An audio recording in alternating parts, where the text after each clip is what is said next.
2:15 in the afternoon on the 14th of February, 2026, supply convoy Alpha-Seven was 3 hours into its transit through the Al-Anbar province of western Iraq. The 32-vehicle column, escorted by 4 M1151 enhanced armament carriers, was moving 10 minutes ahead of its scheduled window. No one in the lead vehicle noticed the subtle change in the heat haze shimmer along the ridgeline 500 meters to the east. The desert air was a dry, punishing heat that smelled of scorched rubber and low-grade diesel exhaust. Dust kicked up by the heavy tires hung in the stagnant air like a tan curtain, obscuring the horizon. Inside the lead escort vehicle, the crew was alert but settled into the rhythmic vibration of the road. They were tasked with protecting a string of heavy expanded mobility tactical trucks carrying critical supplies to a forward operating base. The mission had been classified as a low-risk transit based on intelligence reports from the previous 48 hours. However, the ground beneath the convoy had been prepared days in advance by a highly trained unit of the Iranian Quds Force. These were not local insurgents with primitive equipment. These were special operations professionals using sophisticated, Iranian-manufactured weaponry designed specifically to defeat the heavy armor of the United States Army. The ambush site was a tactical masterpiece of geometry and concealment. The road narrowed as it passed through a series of low, crumbling earthen berms, remnants of a forgotten irrigation project. Along this 300-meter stretch, the attackers had buried 11 explosively formed penetrators. Unlike a standard roadside bomb, an explosively formed penetrator uses a shaped copper disc that, upon detonation, turns into a molten slug of metal traveling at over 2,000 meters per second. It is designed to punch through the thickest steel and incinerate everything inside. The Iranian commander, positioned on a ridge 600 meters away, watched the convoy through high-powered optics. He waited until the lead escort vehicle passed the final marker and the rear security vehicle entered the kill zone. The timing had to be perfect. If the lead vehicle was destroyed too early, the rest of the convoy could reverse and escape. If it was too late, the bulk of the logistics trucks would remain outside the trap. The silence of the desert was shattered. At exactly 2:18 in the afternoon, a single electronic signal triggered the first two explosively formed penetrators simultaneously. The lead M1151 carrier was hit on the right side, the molten copper slug punching through the engine block and the driver's compartment with terrifying ease. The vehicle did not just stop. It was hammered sideways by the force of the impact, its front tires torn completely from the axle. Almost at the same instant, the rear security vehicle was struck by a secondary charge that ignited its fuel tank, sending a tower of black smoke and orange flame 30 meters into the air. The convoy was now trapped. A cork-in-the-bottle tactic had been executed with lethal precision. The 30 logistics trucks in between the two burning wrecks were suddenly stationary targets. The Iranian Special Forces teams, hidden in pre-dug spider holes and behind the berms, did not immediately open fire with small arms. Instead, they focused on the systematic destruction of the high-value logistics targets. The heavy expanded mobility tactical trucks, each weighing nearly 10 tons and carrying thousands of gallons of fuel or tons of ammunition, began to erupt one by one. The air filled with the sharp, metallic tang of vaporized copper and the suffocating stench of burning chemical propellant. Drivers scrambled from their cabs, diving into the shallow ditches at the side of the road as the world around them dissolved into a landscape of fire and screaming metal. 11 vehicles were targeted in the opening 90 seconds of the engagement. The Quds Force operators used RPG-7 shoulder-fired rockets with tandem-charge warheads to ensure that even the reinforced cabs of the supply trucks offered no protection. The heat from the burning fuel tankers became so intense that the paint on the remaining vehicles began to blister and peel. The sky, which had been a pale, dusty blue only minutes before, was now blotted out by a rolling ceiling of oily black smoke. In the distance, the faint sound of the convoy's secondary radio net crackled with desperate calls for air support. But the Iranian teams had already deployed electronic jamming equipment, filling the frequencies with a wall of white noise. The soldiers of Convoy Alpha-Seven were on their own, pinned down in a kill zone that was rapidly becoming a graveyard of American steel. 2:20 in the afternoon. the ambush line at coordinates 33 degrees 12 minutes north, 42 degrees 5 minutes east. The Iranian Quds Force detachment, designated Unit 702, had been in position for 48 hours, surviving on minimal water and silent discipline. They watched through cooled thermal optics as the tail of supply convoy Alpha-Seven finally cleared the last visual obstruction. The Iranian commander, a veteran of several unconventional campaigns, did not use a radio to signal the attack. He used a hardwired command detonation system that was immune to the electronic jamming suites carried by the American escort vehicles. The kill zone was a stretch of highway exactly 340 meters long. It had been chosen because the earthen berms on the eastern side rose 5 meters high, providing a natural backstop for the attackers and a psychological wall for the defenders. The 11 explosively formed penetrators were not scattered at random. They were precision-engineered weapons, each containing 5 kilograms of high-energy plastic explosive, backed by a concave copper disc. When the command was given, the explosive force did not shatter the disc. It folded it into a stabilized, aerodynamic slug of molten metal. The devastation was instantaneous and systematic. While the lead and rear security vehicles had been neutralized in the opening seconds to pin the convoy, the remaining 9 charges were timed to strike the engine blocks and fuel reservoirs of the heavy expanded mobility tactical trucks known as HEMTT logistics vehicles. These massive 8-wheeled trucks were the lifeblood of the American forward operating bases, and today they were carrying a combined total of 40,000 gallons of JP-8 aviation fuel and 12 tons of 15mm artillery ammunition. The 4th truck in the line, carrying the bulk of the fuel, was the first to experience the full effect of the Iranian technology. The copper slug, traveling at 6,000 feet per second, punched through the quarter-inch steel cab door, passed through the empty passenger seat, and exited into the main fuel reservoir. The kinetic energy alone caused the liquid fuel to atomize instantly. A millisecond later, the heat of the molten copper ignited the mist. The truck did not just burn. It vanished inside a white-hot sphere of pressure that expanded 30 meters in every direction. The shock wave was so powerful, it shattered the reinforced glass of every vehicle within 50 meters. The Iranian Special Forces operators remained behind their berms, watching the carnage through their optics. Their mission was not to engage in a prolonged firefight, but to achieve maximum material destruction in the shortest possible window. As the 6th and 7th trucks in the column began to cook off, sending heavy crates of ammunition tumbling onto the melting asphalt, the Quds Force teams began the second phase of their tactical setup. They deployed 3 RPG-7 teams, each armed with tandem charge warheads designed to defeat reactive armor. The air over the highway was no longer transparent. It was a thick, vibrating soup of black diesel smoke, shimmering heat, and the acrid, chemical tang of vaporized copper. The sound was a continuous, deafening roar. The secondary explosions of the logistics trucks blending with the high-pitched whistle of escaping pressurized air from ruptured brake lines. Beneath the roar was the terrifying, rhythmic thump-thump-thump of heavy-caliber ammunition exploding inside the burning trailers. On the American side, the survivors were struggling against the sheer physical sensory overload. The temperature on the road surface had climbed to over 120 degrees, and the radiating heat from the burning fuel tankers was enough to cause second-degree burns to any exposed skin. Despite the chaos, the training of the United States Army logistics personnel began to manifest.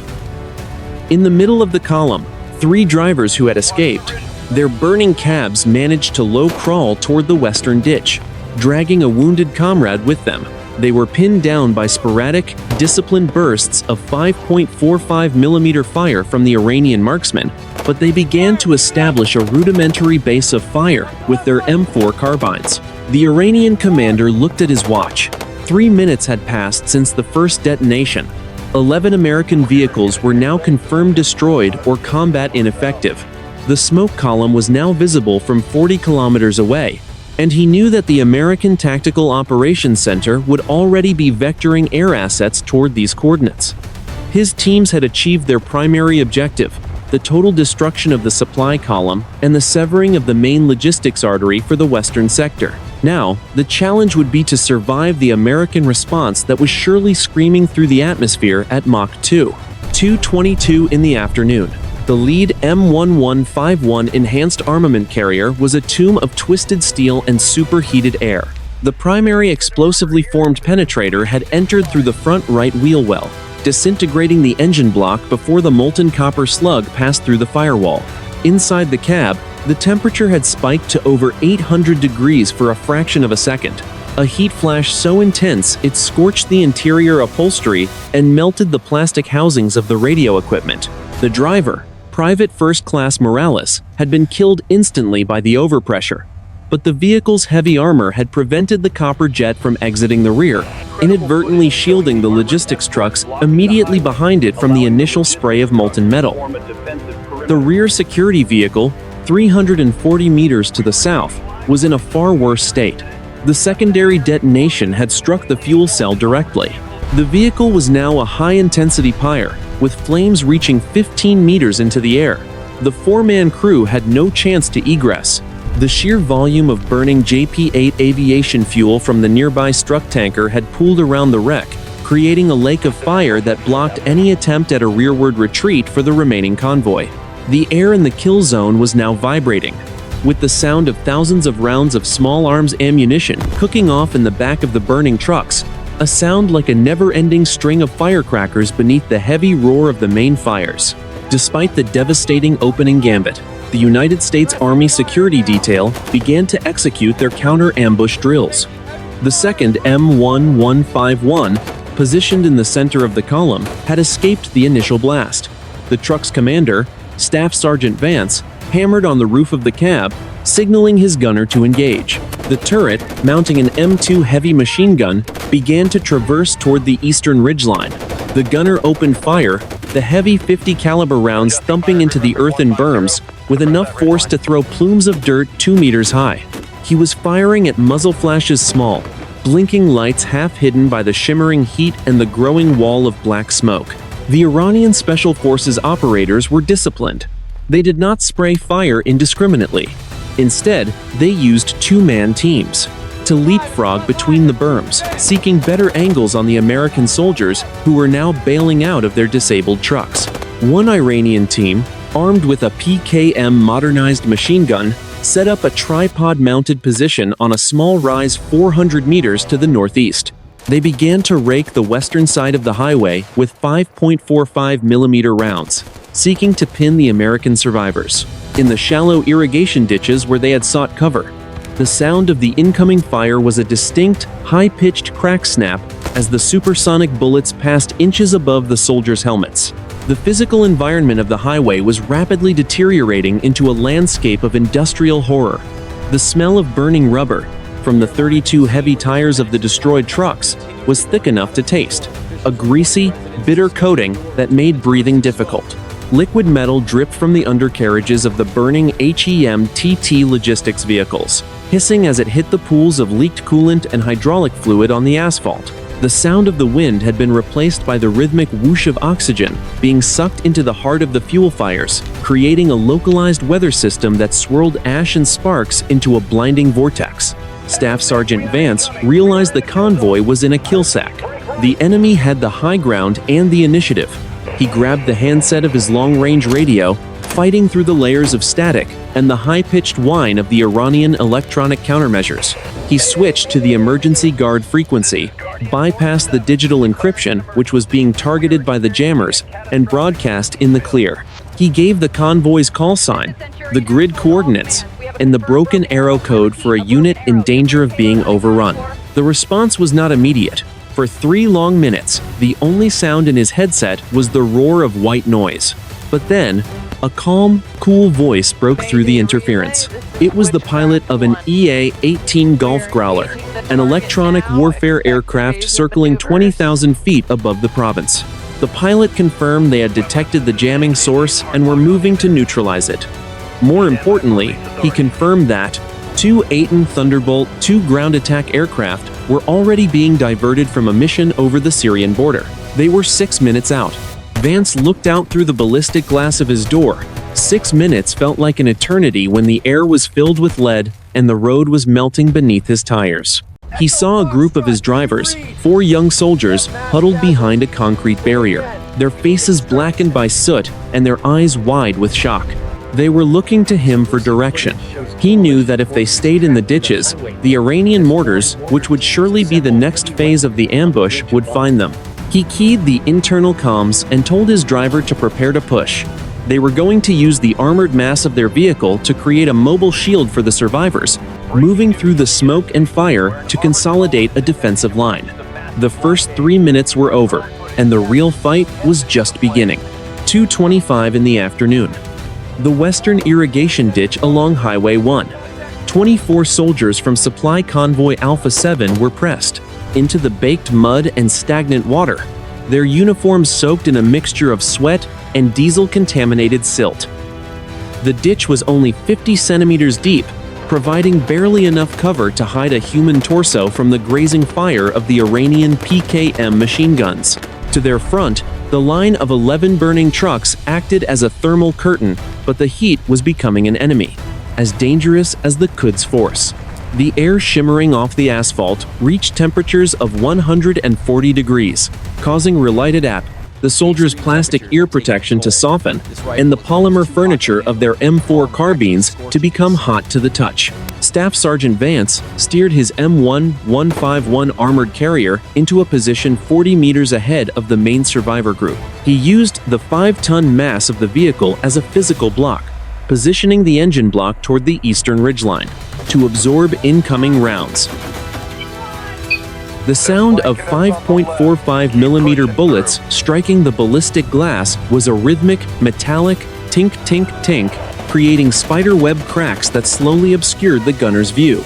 Above him, the 50 caliber machine gun continued to bark in. 3-round bursts, the heavy brass casings clattering onto the roof before sliding into the dirt. Each burst from the M2 was a physical shockwave that rattled the teeth of the men huddled in the ditch behind it. The Iranian Special Forces commander saw the American attempt to consolidate. He realized that if the survivors linked up under the protection of the remaining armored carrier, his window for total annihilation would close. He signaled his mortar team, positioned 800 meters behind the secondary ridgeline. 2 60mm mortar tubes began to cough, sending high explosive shells on a high arcing trajectory toward the western side of the highway. The thump of the launches was nearly drowned out by the roar of the fuel fires, but the veteran soldiers in the ditch recognized the whistling hiss of the incoming rounds. The first mortar shell landed 20 meters wide, erupting in a geyser of brown earth and gray smoke. The second was a direct hit on an empty, stalled logistics truck, the explosion shredding the aluminum trailer and sending a cloud of medical supplies and rations fluttering into the air like macabre confetti. The shrapnel from the 60mm rounds was a jagged, invisible rain that hissed through the smoke. One soldier, a specialist from the 325th Tactical Battalion, cried out as a piece of hot steel sliced through his calf. The medic, Sergeant Holloway, began to crawl toward him, dragging a heavy trauma ruck through the muck, while keeping his head below the lip of the ditch. The smell in the ditch was a nauseating cocktail of sulfur, burnt copper, and the iron-like scent of fresh blood. Holloway reached the wounded specialist and began applying a combat gauze dressing, his hands shaking slightly, not from fear, but from the sheer physical exertion of moving in the oppressive heat.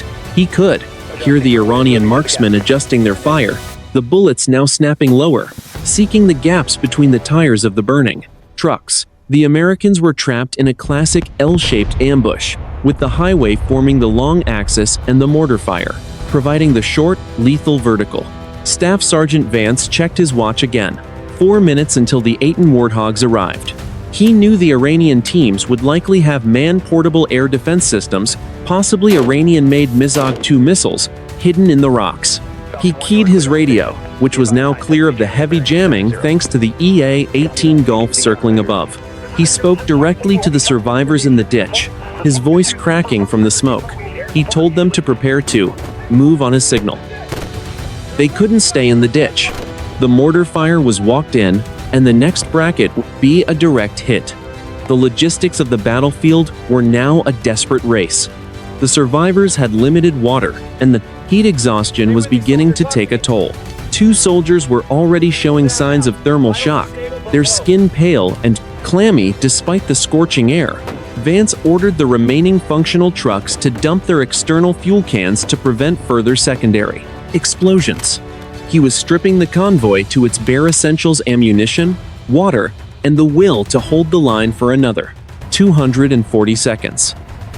On the eastern ridge, the Iranian commander saw the American armored carrier shifting its position. He knew the counterstrike was coming.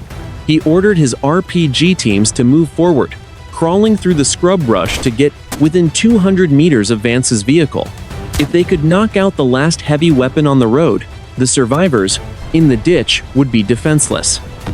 The desert air, thick with the black soot of 11 destroyed vehicles, felt like a solid weight as both sides braced for the final, most violent phase of the engagement. 2:30 in the afternoon. The air over the Al-Anbar highway was no longer a gas. It was a physical weight, a shimmering, distorted lens of carbon and heat. On the eastern ridge, the Iranian Special Forces commander saw the American armored carrier shifting to protect the survivors. He signaled his primary RPG-7 team. 2 operators, wearing desert digital camouflage and tactical vests, rose from a depression in the sand 150 meters from Staff Sergeant Vance's position. The trigger was squeezed. The RPG-7 shrieked off the launcher, a white column of fire punching backward through the dust. The heat blast washed across the faces of the Iranian team, instantly singeing the eyebrows of the loader. The rocket-assisted grenade streaked across the open ground, a blur of olive drab and gray smoke, its internal motor igniting with a high-pitched hiss that lasted only a fraction of a second.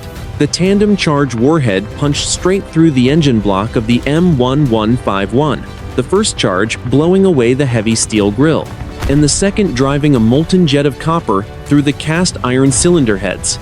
The vehicle was hammered backward, its front suspension collapsing as the engine erupted in a geyser of oily flame and white steam. The hood was sent flying 30 meters into the air, a jagged piece of shrapnel that whistled through the smoke before slamming into the asphalt. Inside the cab, Staff Sergeant Vance was thrown against the ballistic glass, the overpressure compressing his chest and cracking 2 ribs. But the defender reacted instantly. From the western ditch, 3 American soldiers rose to their knees, their M4 carbines barking in synchronized rhythm. They poured a wall of 5.56mm fire into the Iranian RPG position. 1 Iranian operator was cut down, his body spun around by the impact of 4 rounds to the torso, while the second dived back into the depression, his shoulder-fired launcher clattering against the rocks. Black smoke rose from the wreckage of the lead carrier, joining the massive plumes from the 11 destroyed logistics trucks. The burning metal hissed as the vehicle's fire suppression system triggered, but the heat was too great. The road was now a corridor of fire, and the silence that followed the explosion lasted exactly 3 seconds before the sky itself seemed to tear open. The low-frequency growl of 2 GAU-8 Avenger rotary cannons began to chew through the air from the north. The A-10 Warthogs had arrived. The immediate aftermath was a landscape of industrial ruin. The American survivors, coughing and blinded by the soot, began to pull Staff Sergeant Vance from the burning wreck of his carrier. The Iranian teams on the ridge started to break formation, their discipline finally fracturing under the shadow of the approaching aircraft. The ground attack jets did not fire immediately. They banked hard, their wings catching the sun as they prepared to strafe the ridgeline. The desert floor was littered with the smoldering remains of 40,000 gallons of fuel and the twisted skeletons of 11 heavy trucks. The ambush had succeeded in its destruction, but the cost of the retreat was about to be measured in blood. 2:32 in the afternoon. The Al-Anbar desert was no longer a silent expanse. It was a physical percussion of sound and pressure. The pair of A-10 Thunderbolt II ground attack aircraft, call signs HAGOG-0-1 and HAGOG-012, banked hard over the highway, their silhouettes black against the oily smoke. The pilots had been briefed on the proximity of friendly forces in the western ditch. requiring a level of precision that only the GAU-8 Avenger rotary cannon could provide. The air above the ridge smelled of ozone and the heavy metallic scent of spent shell casings as the first aircraft leveled its wings and lowered its nose. The Iranian Special Forces commander on the ridge saw the nose of the lead aircraft dip. He knew the tactical geometry had shifted. He ordered his remaining MISOG-2 man-portable air defense team to engage. From a rocky outcrop 400 meters behind the primary ambush line, a soldier hoisted the green launch tube to his shoulder. The infrared seeker head chirped in his ear, locking onto the massive heat. Signature of the A-10's twin General Electric TF-34 engines. He squeezed the trigger. The surface-to-air missile erupted from the tube with a sharp whoosh, trailing a thin line of white smoke as it climbed toward the lead aircraft. But the A-10 pilot was already pumping out magnesium flares. The sky behind the jet erupted in a string of brilliant white stars, each one burning at 2,000 degrees to decoy the missile seeker. The Iranian missile bit on a flare, veering sharply to the left and detonating in a harmless gray puff of smoke 500 meters above the desert floor. Then, the hammer fell. The lead A-10 opened fire. The sound of the 30mm rotary cannon was not a series of shots, but a continuous, terrifying BRRRRRT that sounded like the earth itself was being torn in half. For 2 seconds, the aircraft spat a stream of depleted uranium shells at a rate of 70 rounds per second. The rounds struck the eastern ridgeline with the force of a tectonic shift. Each shell, the size of a milk bottle, disintegrated the limestone rocks and the men hiding behind them. The Iranian PKM machine gun position was not just suppressed, it was erased. The tripod, the weapon, and the three-man crew were reduced to unrecognizable fragments in a heartbeat. The second A-10 followed immediately, raking the backside of the berms, where the Iranian mortar team was attempting to limber their weapons for a retreat. The 30mm rounds walked across the sand in a straight line, kicking up geysers of dust and fire 3 meters high. One shell struck a crate of 60mm mortar rounds, causing a secondary explosion that sent a shockwave rippling through the Iranian line. The survivors of Unit 702, once a disciplined special operations force, were now scattered, their primary heavy weapons destroyed, and their escape route under constant observation from the air. Below, on the highway, the American survivors felt the pressure of the A-10's low-altitude pass. The vibration of the rotary cannon was so intense it rattled the fillings in their teeth and cleared the thickest smoke from the immediate area for a few precious seconds. Staff Sergeant Vance, his face bloodied and his uniform shredded, was pulled into the relative safety of the western ditch by Sergeant Holloway. They were still pinned by sporadic small arms fire, but the weight of the engagement had shifted from the ambushers to the ambushed. The logistics of the rescue were now moving into high gear. 5 miles to the west, 2 MH-60 Sierra helicopters, escorted by a pair of AH-1Z Viper attack helicopters, were contour flying at 50 feet above the dunes.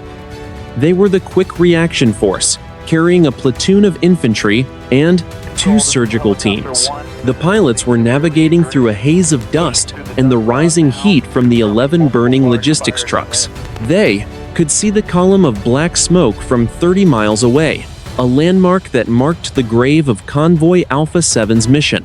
The Iranian commander, realizing his MISOG-2 missiles had failed and his heavy weapons were gone, gave the order to disperse. He knew the American Vipers would be on them within minutes, and their thermal sensors would pick out any heat signature against the cooling sand of the shadows. He left his dead and his destroyed equipment behind, leading the remaining 12 men of his unit into the deep wadis to the east. They had destroyed 11 vehicles and crippled a vital supply line, but the desert was now a hunt, and they were no longer the hunters. 2:35 in the afternoon. The roar of the A-10 Thunderbolt II aircraft began to fade into a rhythmic, low-frequency pulse as they pulled into a high-altitude orbit to provide overwatch. In their wake, the highway was a scene of absolute industrial carnage. The 11 destroyed vehicles, a mix of M1151 carriers and heavy expanded mobility tactical trucks, formed a blackened, jagged spine along the asphalt. The air was a thick, toxic soup of vaporized copper, burnt rubber, and the sweet, cloying scent of unburned JP-8 fuel that leaked into the ditches. The logistics of the battlefield shifted from combat to survival. The two MH-60 Sierra helicopters, escorted by the AH-1Z Vipers, flared their rotors 300 meters west of the highway, kicking up a blinding brownout of desert sand. As the wheels touched the uneven ground, the side doors slid open. Two squads of infantry from the Quick Reaction Force surged out, moving in a low-profile sprint toward the western irrigation ditch. Behind them, Sergeant Holloway and the convoy's surviving medics were already triaging the wounded. The casualty evacuation, or medevac, was a frantic, disciplined process. The heat from the burning fuel tankers was so intense that the rescue teams had to use thermal blankets to shield the wounded from the radiating infrared energy as they moved them toward the helicopters. Of the 64 personnel who had started the transit, 12 were confirmed killed in action, their remains still trapped inside the white-hot shells of the lead and rear security vehicles. Another 19 were wounded, 4 of them critically, suffering from a combination of shrapnel penetrations and severe thermal burns. Sergeant Holloway worked on Staff Sergeant Vance, who was semi-conscious and coughing up gray soot. The medic used a portable ultrasound to check for internal bleeding while a member of the Quick Reaction Force provided security, his rifle leveled at the eastern ridge. The sound of the AH-1Z Vipers circling overhead, the distinctive chop-chop-chop of their four-bladed rotors, provided a psychological anchor for the survivors. The Vipers were using their infrared sensors to scan the wadis for any remaining Iranian special forces, their 20mm three-barrel cannon slaved to the pilot's helmet-mounted displays. The battlefield recovery was hampered by the secondary explosions that continued to rip through the convoy. Every few minutes, a crate of 15mm artillery ammunition or a pressurized fire extinguisher inside a burning cab would cook off, sending a fresh shower of sparks and metal fragments into the air. The asphalt beneath the trucks had softened to the consistency of wet clay, and the smell of melting tires was so pungent it caused several of the rescuers to vomit into their masks. Despite the chaos, the recovery of sensitive items was a priority. A specialized team from the Quick Reaction Force, wearing heat-resistant gloves and respirators, moved toward the wreckage of the command vehicle. They needed to retrieve the classified Blue Force tracker terminals and the cryptographic ignition keys before the fire consumed the electronics. They worked with surgical speed, ignoring the small arms rounds that occasionally zapped overhead from distant, retreating Iranian marksmen. The heavy, expanded mobility tactical trucks, once 30-ton marvels of American logistics, were now nothing more than scrap. The aluminum trailers had melted into silver pools that hardened on the road, while the heavy steel frames were warped into grotesque, skeletal shapes. The 40,000 gallons of aviation fuel had mostly burned off, leaving a greasy, black residue that coated everything within 100 meters. The cost of the ambush was not just in lives and equipment, it was in the total severance of the supply line for the next 78 hours. As the first MH-60 Sierra lifted off, its cabin packed with the most critically wounded, the remaining soldiers began the grim task of establishing a temporary defensive perimeter. They would remain on the highway until the heavy recovery vehicles, the M88 Hercules armored recovery crawlers, could arrive from the nearest base to clear the road. The sun was beginning to dip toward the horizon, casting long, distorted shadows across the desert. But for the survivors of Supply Convoy Alpha-Seven, the day was far from over. 3:45 in the afternoon. The Al-Anbar Highway, coordinate 33 degrees 12 minutes north, 42 degrees 5 minutes east. The primary kinetic engagement had ended, replaced by the mechanical, grinding labor of the recovery operation. The desert sun, now hanging lower in the sky, cast a harsh amber light across the skeletons of the 11 destroyed vehicles. The smoke from the extinguished fuel fires had thinned into a gray, toxic haze that clung to the ground, smelling of burnt electronics and chemical foam. The M88 A-2 Hercules armored recovery vehicle, a 70-ton steel beast designed specifically for this kind of salvage, arrived from the west. Its massive winch and A-frame boom dominated the road as it positioned itself in front of the lead M1151 carrier. The recovery crew, wearing heavy tactical gloves and respirators, worked with practiced, grim efficiency. They had to clear the cork from the bottle before any other logistics traffic could move through this sector. The sound of the M88's 12-cylinder diesel engine was a steady, rhythmic thrum that provided a backdrop to the clatter of heavy steel chains. The technical analysis of the 11 destroyed vehicles began immediately. A small team of weapons intelligence specialists from the Army's forensic unit moved through the wreckage, taking high-resolution photographs and scanning the impact points with handheld lasers. They were looking for the telltale signs of the Iranian-made explosively formed penetrators. They found several unexploded copper discs, their concave surfaces polished to a mirror finish, hidden in the soft earth of the berms. These were evidence of a sophisticated, state-level weapon system, not the improvised tools of a local insurgency. The 11 destroyed trucks represented a significant loss of theater-level logistics. The inventory was staggering when written in plain terms: 40,000 gallons of JP-8 aviation fuel, 12 tons of 15mm artillery ammunition, 300 crates of medical supplies, and 45 sets of modular body armor. The total financial cost of the equipment alone exceeded $22 million, but the strategic cost was higher.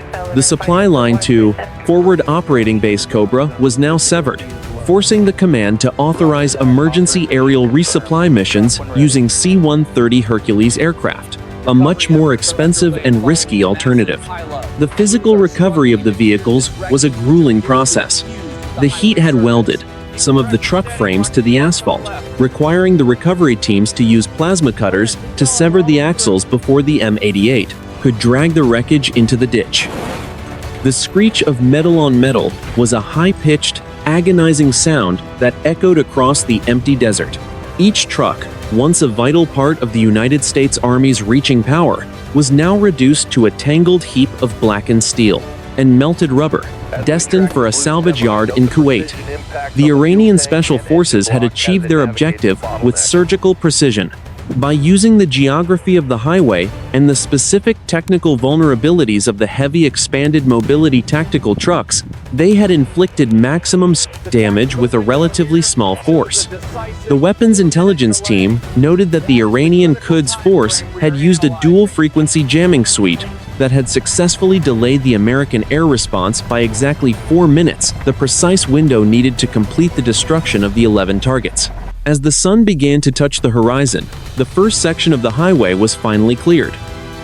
The M88 had pushed the remains of the lead carrier into the sand, leaving a dark, scarred patch on the road where the engine had melted. The air was cooling, but the ground remained hot, radiating the stored energy of the day's fires. The survivors who remained on site, those not evacuated by the MH-60 Sierra helicopters, sat on their water cans, their faces caked in soot and their eyes hollow with the 1,000-yard stare of those who have survived a kill zone. They watched the recovery teams work, the silence of the desert returning as the last of the secondary ammunition cook-offs flickered out. 5:30 in the afternoon, the Al-Anbar province.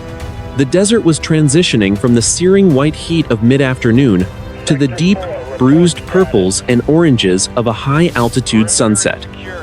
Supply Convoy Alpha-Seven no longer existed as a moving entity.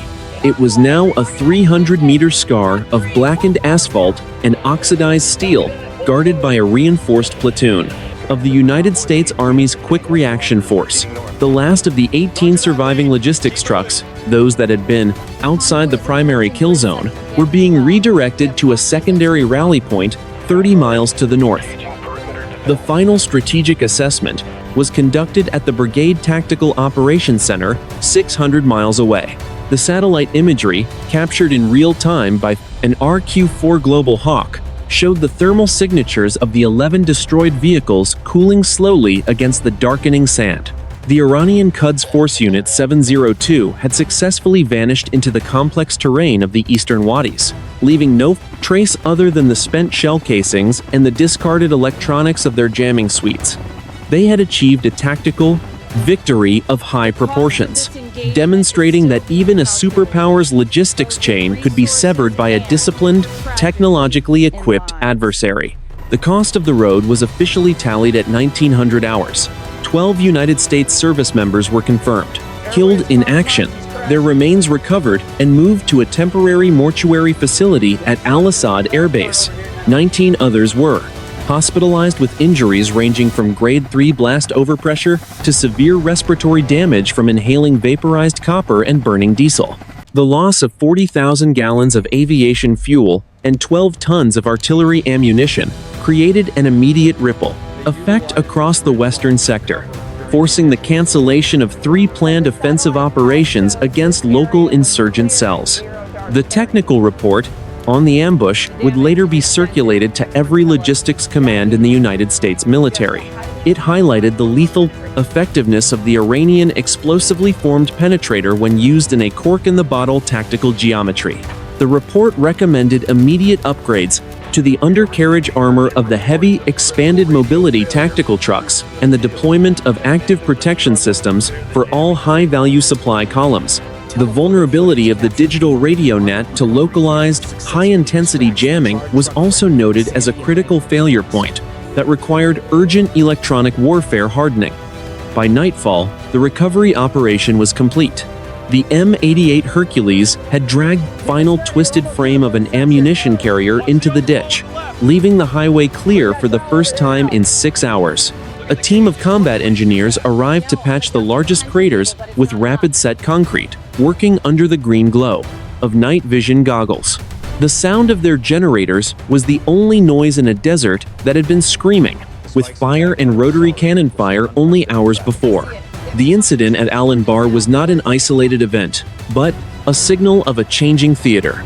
The shadow war between the United States and Iran had moved from the maritime domain of the Persian Gulf to the dusty, high-stakes corridors of the Iraqi interior. The supply lines, once considered the safe rear echelon of the war effort, were now the primary front line. As the moon rose over the cooling ruins of the convoy, the soldiers of the Quick Reaction Force sat in the silence, watching the horizon for the next sign of a shimmer in the heat.